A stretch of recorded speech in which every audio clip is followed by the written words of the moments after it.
ಇವತ್ತು China +1 strategy ಇರಲಿ, ಅಥವಾ ನಮ್ಮ ಏನು ಯುಕ್ರೇನ್ ರಷ್ಯಾ ವಾರ್ ಇರಲಿ, ಅಥವಾ ಇಸ್ರೇಲ್ ವಾರ್ ಇರಲಿ, ಕೋವಿಡ್ ಇರಲಿ, ಆರ್ಟಿಫಿಷಿಯಲ್ ಇಂಟೆಲಿಜೆನ್ಸು ಭಾಳ ದೊಡ್ಡ ಪ್ರಮಾಣದ ಬದಲಾವಣೆಗಳನ್ನ ಇವತ್ತು ದಿವಸ ಎಲ್ಲ ಇದರಲ್ಲಿ ಕೂಡ ತರ್ತದೆ. ಮೆಡಿಕಲ್ ಹಿಡ್ಕೊಂಡು ಇವತ್ತು ಮೊಬೈಲ್ ಫೋನ್ ಹಿಡ್ಕೊಂಡು ಹೆವಿ ಮಷಿನರೀಸ್ ಎಲ್ಲದೂ ಕೂಡ ಇದು ಮಾಡ್ತದೆ. Robotics will also play very important role in this one. ಇದೆಲ್ಲವೂ ಕೂಡ ಇದೆ ಈ ಸಂದರ್ಭದಲ್ಲಿ. ಮತ್ತು ಈ ಏನು ಫಾಸಿಲ್ ಫ್ಯೂಯಲ್ಸ್ ಫ್ರೀ ಆಗಬೇಕು ಅಂತೇಳಿ ಕ್ಲೈಮೇಟ್ ಚೇಂಜ್ ಇದರಲ್ಲಿ ನಾವು ಎಲ್ಲನೂ ಮ್ಯಾನುಫ್ಯಾಕ್ಚರಿಂಗ್ ಭಾಳ ಏನು ಪರಿಸರ ಸ್ನೇಹಿ ಆಗಿರಬೇಕು, ಗ್ರೀನ್ ಇವತ್ತು ಆಗಬೇಕು. ಈಗ EVs green hydrogen will play a very important role replacing petrol, diesel, ಕೋಲ್ ಎಕ್ಸೆಟ್ರಾ. ಇದೆಲ್ಲವನ್ನು ಮಧ್ಯದಲ್ಲಿ ಇಟ್ಕೊಂಡು ಒಂದು ಪ್ರಾರಂಭವನ್ನು ಕರ್ನಾಟಕ ರಾಜ್ಯದಿಂದ ಆಗಬೇಕು ಅಂತ ತಿಳ್ಕೊಂಡು ನಮ್ಮ ರಾಜ್ಯ ಸದೃಢ ಆಗಬೇಕು ಮತ್ತು we should lead in this ಇದು ಅಂಥೇಳಿ ಆ ಒಂದು ಸದುದ್ದೇಶದಿಂದ with intent, strong intent, we are conducting this investors meet in a very different meaningful way. ಭಾಳ ಅರ್ಥಪೂರ್ಣವಾಗಿ ಇವತ್ತು ದಿವಸ ಇದನ್ನು ಆಚರಣೆ ಮಾಡ್ತಾ ಇದ್ದೀವಿ. ಮತ್ತು ಅರ್ಥಪೂರ್ಣವಾಗಿ ಇವತ್ತು ದಿವಸ ನಮ್ಮ ಯಾವ ರೀತಿ ನಮ್ಮ ಅಭಿವೃದ್ಧಿ ಹೊಂದಬೇಕು, ನಾವು ನಮ್ಮ ರೋಡ್ ಮ್ಯಾಪನ್ನು ಇದು ಮಾಡ್ಕೋಬೇಕು. ಆ ದೃಷ್ಟಿಯಲ್ಲಿ ಸಿಂಗಲ್ ವಿಂಡೋ ಕ್ಲಿಯರೆನ್ಸನ್ನು ನಿನ್ನೆ ಉದ್ಘಾಟನೆ ಮಾಡಿದ್ದೀವಿ. ಇಂಡಸ್ಟ್ರಿಯಲ್ ಪಾಲಿಸಿನೂ ಕೂಡ ಇವತ್ತು ಇದು ಮಾಡಿದ್ದೀವಿ. ಇವತ್ತು ಎಂಪ್ಲಾಯ್ಮೆಂಟಿಗೂ ಕೂಡ ಅದಕ್ಕೆಲ್ಲ ಒತ್ತು ಕೊಟ್ಟಿದ್ದೀವಿ. ಟೈರ್ 2-3 ಸಿಟೀಸ್ ನಂಜುಂಡಪ್ಪ ವರದಿ ಪ್ರಕಾರ ಇವತ್ತು 3-5% ಕೊಟ್ಟಿದ್ದೀವಿ. ಹೀಗೆ ಇನ್ನೂ ಭಾಳಷ್ಟು ನಾವು ಫ್ಲೆಕ್ಸಿಬಲ್ ಇನ್ಸೆಂಟಿವ್ಸನ್ನ ಇದು ಮಾಡುವಂಥದ್ದಾಗಿದೆ.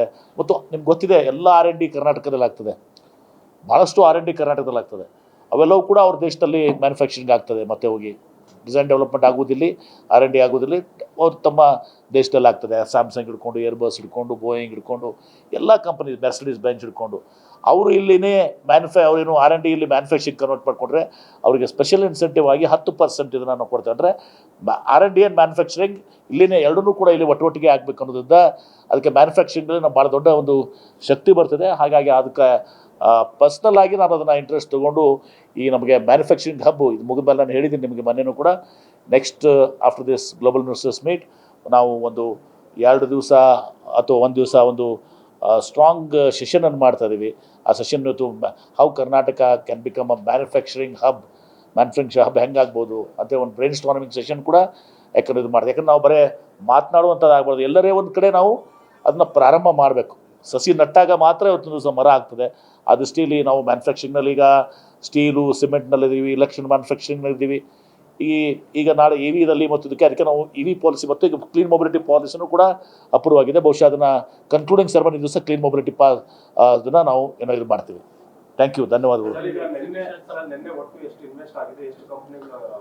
ಈಗ ಟೋಟಲಿ ನಮಗೆ ನಿನ್ನೆ ಸುಮಾರು 5 ಲಕ್ಷ ಕೋಟಿಯಷ್ಟು ನಮಗೆ ಇದು ಆಗಿದೆ. ಇನ್ನೂ ನಮಗೆ ಇದರಲ್ಲಿ ನಾನು ಹೇಳಿದ್ದೀನಲ್ಲ, ಈಗ 10 ಲಕ್ಷಕ್ಕೂ ಜಾಸ್ತಿ ಇವತ್ತು ದಿವಸ ಇನ್ವೆಸ್ಟ್ಮೆಂಟ್ಸು, ಜಿನೈನ್ ಇನ್ವೆಸ್ಟ್ಮೆಂಟ್ಸ್. ನಾನು ಮತ್ತೆ ಪದೇ ಹೇಳ್ತಾ ಇದ್ದೀನಿ, ನಾವು ಕಾಗದ ಮೇಲೆ ಇರುವಂಥ ಇನ್ವೆಸ್ಟ್ಮೆಂಟ್ ನಮಗೆ ಬೇಕಾಗಿಲ್ಲ.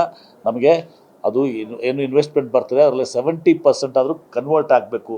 ಆ ದೃಷ್ಟಿಯಿಂದ ಏನು ರಿಯಲ್ ಟೈಮ್ ಇನ್ವೆಸ್ಟ್ಮೆಂಟ್ಸ್ ನಮ್ಮ ಬರುವಂಥದ್ದನ್ನು ಇದು ಮಾಡ್ತಾಯಿದೆ. 10 ಲಕ್ಷ ಕೋಟಿ ಇವತ್ತು ದಿವಸ ನಾವೇನು ಮಾಡ್ತೀವಿ ಅದನ್ನು 70% ಅಂದರೆ 7 ಲಕ್ಷ ಕೋಟಿ ಇಲ್ಲಿ ಕನ್ವರ್ಟ್ ಆಗಬೇಕು ಬಿಸ್ನೆಸ್ಗೆ.